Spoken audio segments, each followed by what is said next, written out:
We're bringing today's daily devotion from our kitchen, right in our house, and Vicky's been baking today, making cookies, made a pie earlier.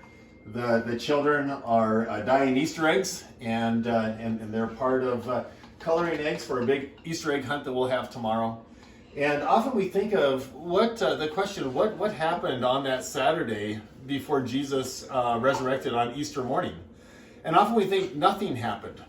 It was a day of preparation. It was a day of Sabbath. It's a day in which the Jewish people really did very little. But there's something that happened early that morning. We're told that the Jewish leaders go out and they go to Pontius Pilate's residence and they ask for the guard to go and guard the tomb of Jesus on that Saturday. The reason they did that is because they were fearful that something was going to happen at the tomb. Jesus had talked about resurrection. He talked about the third day he would rise again. They were worried that someone might go and steal the body of Jesus and fabricate a story of resurrection. And so Pontius Pilate sent the guard to guard the tomb of Jesus. Now the guard was more than just one guard. It was actually 16 guards. And 4 guards would stand at attention in front of the tomb at one time. The other 12 would stand behind, and then they would rotate, making sure that the guard was securely guarded by those soldiers. And it gives you some insight into Pontius Pilate and also the Jewish people of how concerned they were about securing the tomb and making sure there was no story fabricated by the disciples. And yet on Sunday morning, when those first women go to the tomb, what do they find?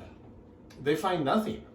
They find nothing in the tomb. They don't find the body of Jesus. They find a stone that's been rolled back. And what do we find when we go to the tomb tomorrow morning on Easter? We find the same thing. We find a God who is risen through Jesus Christ. We find a hope and a power that is with us. And so during this time of pandemic and during this time of fear and uncertainty, may we realize that the tomb is empty, that Jesus is with us, that God has overcome the grave, and he has given us a hope and a peace and a power far beyond what we can bring to ourselves. And so on this Easter Saturday, as we make preparations for tomorrow, may we prepare our hearts for the good news that is ours in Christ, that because he lives, we live as well. May you stay encouraged and healthy in these days.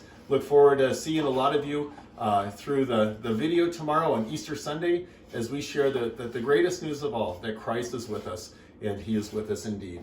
Well, back to baking and cooking and back to Easter egg dyeing. I don't know what you're doing on this Saturday afternoon, but whatever it is, may the Lord be with you and bless you. Amen.